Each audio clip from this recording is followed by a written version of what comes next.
Good morning children, welcome to E classes.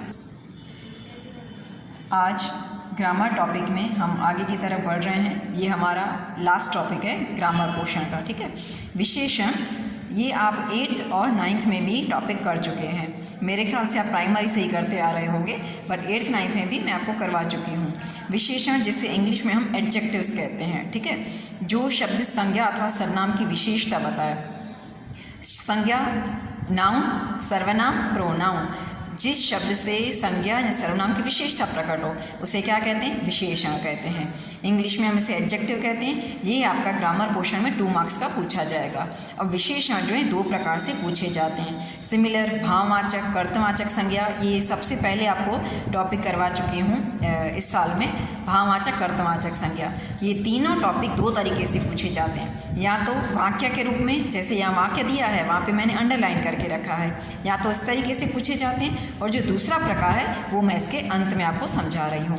अब विशेषण किसे कहते हैं? जो शब्द संज्ञा अथवा सर्वनाम की विशेषता बतलाता हो उसे क्या कहते हैं? विशेषण। आपने समास में कर्मधारय समास किया है, उसमें भी ये इसकी डेफिनेशन समझा चुकी हूँ। विशेषण और विशेषण का संबंध है ना, मतलब आपके मन में इसका कंसेप्ट आई थिंक क्लियर होना चाहिए। विशेषण किसे कहते हैं? गंगा नदी सबसे बड़ी नदी है। अब संज्ञा किसे कहते हैं? किसी स्थल, व्यक्ति, वस्तु, प्राणी का नाम जताता है उसे क्या कहते हैं? संज्ञा, है ना।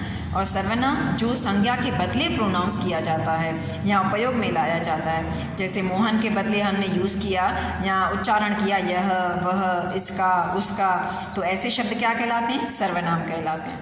अब यहाँ पे देखिए, गंगा नदी एक प्लेस का नाम है ना, एक स्थान का नाम है गंगा नाम की नदी। अब ये पूछा जाए गंगा नदी कैसी नदी है, तो हम आंसर देते हैं बड़ी नदी है। तो ये जो बड़ी है वो उसका क्या कहलाएगा? विशेषण अर्थात विशेषता कहलाएगी। अंडरलाइन करके रखा है, वो आप भी अपनी नोटबुक में लिखते टाइम अंडरलाइन करते जाएंगे। राहुल अत्यंत ही विनम्र लड़का है, तो राहुल संज्ञा है, व्यक्ति का नाम है, और पूछा जाए कैसा लड़का है तो हम कहेंगे विनम्र। तो विनम्र क्या कहलाएगा? विशेषण। श्रेया पढ़ाई में तेज़ है, कैसी है श्रेया पढ़ाई में? श्रेया एक व्यक्ति का नाम, राहुल भी एक व्यक्ति का नाम, गंगा एक स्थान का नाम या नदी का नाम। तेज़ है तो श्रेया पढ़ाई में कैसी है? तेज़ है, यह उसकी विशेषता है। यह घोड़ा अत्यंत ही सुंदर है, तो घोड़ा एक प्राणी का नाम अर्थात ये संज्ञा है। इस संज्ञा की विशेषता पूछी जाए तो यह घोड़ा कैसा है? सुंदर है। 5th सेंटेंस की तरफ हम आगे बढ़ रहे हैं। बाबा भारती बिल्कुल सच्चे संत थे। संज्ञा है बाबा भारती, एक व्यक्ति का नाम है। कैसे संत थे तो हम कहेंगे सच्चे संत थे। सच्चे क्या कहलाएगा? विशेषण। ये सब अंगूर खट्टे हैं। अंगूर एक वस्तु का नाम, एक फल का नाम, तो अंगूर की विशेषता है वह क्या है? खट्टे हैं। अरबी समुद्र अत्यंत ही विशाल है। समुद्र का नाम है अरबी समुद्र। अरब सागर भी कहा जाता है, एक स्थान का नाम कह सकते हैं। उसकी विशेषता है वह विशाल है, बहुत लार्ज है। यह बाग सुंदर पुष्पों से भरा हुआ है, तो बाग एक स्थान का नाम है। बाग मतलब बगीचा, गार्डन। उस स्थान की विशेषता है वह कैसे पुष्पों से भरा हुआ है, तो सुंदर। सुंदर विशेषण कहलाएगा। यह पानी प्रदूषित हो चुका है, तो पानी की विशेषता क्या है? प्रदूषित। यहाँ पे संज्ञा कौन सी है? पानी। पानी कैसा हो चुका है तो प्रदूषित, पॉल्यूटेड। यह रंग बहुत ही आकर्षक है। रंग एक वस्तु, ये संज्ञा कहलाएगी, और कैसा है? आकर्षक। ये इसका विशेषण कहलाएगा या विशेषता कहलाएगी। सो स्टूडेंट्स, मैंने पहले ही आपको बता दिया था कि भाववाचक, कर्तवाचक संज्ञा, विशेषण ये 2 प्रकार से पूछे जाते हैं। भाववाचक संज्ञा, कर्तवाचक संज्ञा सेंटेंस के फॉर्म में आपको पहले ही वीडियो आ चुका है, वो एक्सप्लेन कर चुकी हूँ। विशेषण अभी हमने वाक्य के तरीके से जिस प्रकार पूछा जाता है वो करवा चुकी। अब ये दूसरे प्रकार से कैसे पूछा जाता है वो देखिए। केवल आपको क्या दिया जाएगा? शब्द दिया जाएगा कि नीचे दिए गए शब्द से आप क्या बनाएंगे? विशेषण बनाएंगे। मतलब हमें शब्द दिया है, उस शब्द से क्या बनाना है? विशेषण बनाना है, विशेषण की संज्ञा बनानी है। जैसे विष। विष क्या है? जहर है, एक वस्तु का नाम है। तो अब इसका विशेषण कैसे बनेगा? विशेषता कैसी बनेगी? विषैला। अर्थात ये विष जो है, ये जहर जो है वो कैसा है? जहरीला है ना। जहर जहरीला, विष विषैला। शिक्षा, तो शिक्षा उसे तो हम एक वस्तु नहीं कह सकते हैं क्योंकि इसे केवल महसूस कर सकते हैं ना। तो शिक्षा शिक्षित, मतलब यह व्यक्ति कैसा है, शिक्षित है। मान लीजिए हम एक वाक्य बना देते हैं कि मोहन नाम का बच्चा शिक्षित है, मोहन शिक्षित है। तो पूछा जाए कि मोहन कैसा है, उसकी विशेषता क्या है, तो उसकी विशेषता या विशेषण हम कैसे बनाएंगे, शिक्षित। पीछे क्या जुड़ जाएगा, आ का स्वर हट के इत जुड़ जाएगा। धर्म धार्मिक, समाज सामाजिक, संसार सांसारिक, विज्ञान वैज्ञानिक, दिन दैनिक, समय सामयिक, श्रद्धा श्रद्धालु। समय मतलब समय और सामयिक समय से जुड़ा हुआ। दिन मतलब दिन दिवस और दैनिक रेगुलर। श्रद्धा ये तो भाववाचक संज्ञा है तो उसका विशेषण कैसे बनेगा, श्रद्धालु। यह संत बड़ा ही श्रद्धालु है तो संत की विशेषता क्या बनेगी, श्रद्धालु, है ना। विज्ञान तो उससे बना वैज्ञानिक, संसार सांसारिक, समाज सामाजिक। इसी प्रकार हम कर्तवाचक संज्ञा को भी देखते जाएंगे।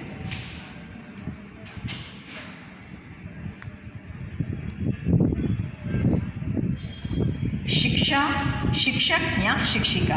अब शिक्षक मेल टीचर और शिक्षिका फीमेल टीचर के लिए बनाया जाएगा। अब आपके मन में ये क्वेश्चन आ सकता है कि अभी अभी विशेषण में मिस ने शिक्षा शब्द करवाया था, है ना। अगर विशेषण पूछा जाए तो आप क्या करेंगे, शिक्षित करेंगे। यदि कर्तवाचक संज्ञा में पूछा जाए तो आप क्या करेंगे, शिक्षक या शिक्षिका लिख सकते हैं क्योंकि कर्तवाचक संज्ञा है। कर्तवाचक संज्ञा की डेफिनेशन आपको याद है कि कर्ता की पहचान उसके नाम से नहीं बल्कि किससे होती है, उसकी पहचान कर्मों से होती है ना, उसको वो क्या काम करता है। तो शिक्षा देने वाला कौन, शिक्षक। यदि शिक्षिका भी लिखें तो भी चलेगा, फीमेल टीचर शिक्षिका, मेल टीचर शिक्षक, है ना।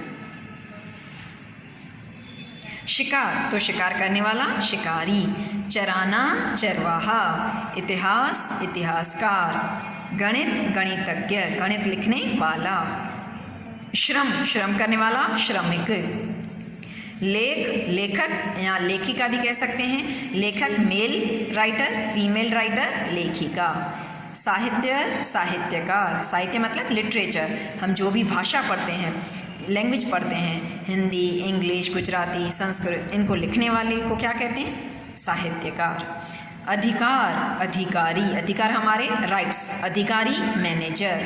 लकड़ा लकड़हारा, लकड़े तोड़ने वाला या काटने वाला। काव्य कवि और कवयित्री, कवि मेल पोइट और कवयित्री फीमेल पोइट।